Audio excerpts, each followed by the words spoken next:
Au, ce mânci acolo? Bă, aici am bucată de fleacănă, după cum se vede. Aici e iar tot ceva nițel bătut și niște ouă de rață, cum se vede pe aici. Atul fla. Și de băut ceva? De băut este harul Domnului și Very acolo good. filmează un pic.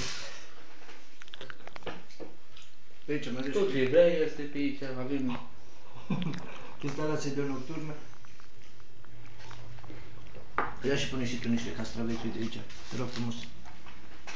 avem și frigider, dacă vrea să filmezi un pic. Eu. Cum se vede?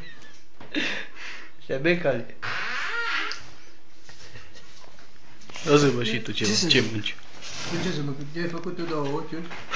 Că trei ți-a luat tu, nu? Bef și nu și în asta, de mă. Da, mă, de Acolo știi, se vede pe aici. aici salame, știi, de la acolo. Mâncare bună, aperitiv. Avem acolo niște cozonac.